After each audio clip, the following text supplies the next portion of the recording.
for as much as the wide receiver room is up for grabs in a good way, I was going to say it's a mess, but in a good way with just more options, more talent, all of that to sort out through the spring. And it's going to be interesting, like you say, to see who emerges. And then obviously with the various wide receiver positions, outside, X, Y, slot, get the depth chart on NoleGameDay.com. You get the complete spring depth chart that's been released right there. For as much as that's a mess in terms of good options, no mistake at tight end. Cam McDonald's the guy. Jordan Wilson had a nice season in regards to run blocking. He was counted on for that, caught 11 balls. He's gone.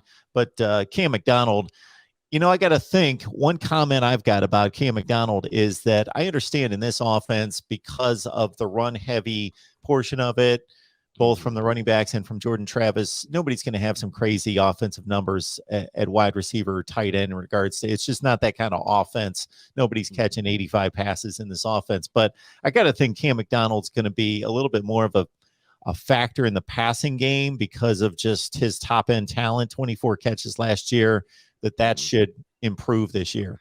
I hope so, because he's got all the talent there. And, like you said, Mike Norvell's offense is definitely a run heavy, and he wants to utilize his tight ends more. And, after you look at Cam McDonald and a few things that he was able to do last season, I don't think he was fully healthy near the latter half of it, but you got to see some impact that he made, along with Jordan Wilson, who transferred from UCLA, 1-year guy and now gone. It really was, again, the second half where he was really playing a pivotal part in Florida State's offense, definitely down the field and blocking wise, and also pass catching.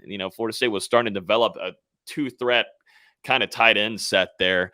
And sadly, that's just a 1-year and done guy for Jordan Wilson. But, Cam McDonald, they're expecting a lot from him. Once again, one of the biggest veterans now on this team. Definitely well respected on and off the field and what he does. And so, I think Florida State's offense is going to want to look at him a lot. But, now the question mark is, who do you have behind him? This is maybe the weakest group in Florida State's offense, because after that, you're looking at walk-on Preston Daniel, or you're looking at a young guy with Jackson West, who has a lot of potential there, and heard a lot of good things about him once arriving last season. Wyatt Rector, too, previous walk-on also. Marcusson Douglas, who we really haven't seen much on, just more of a bigger built guy that would be in for inline blocking, and then there's a few guys behind him, but that's about all you got. Brian Courtney maybe, but he's more, I think, of an athlete more than anything. But, he's starting off the spring, which he told us, at the tight end position, which, he's more of a shifty, fast guy, definitely a pass catcher threat. This has a ton of question marks. It's by far the weakest link in this offensive side of the ball.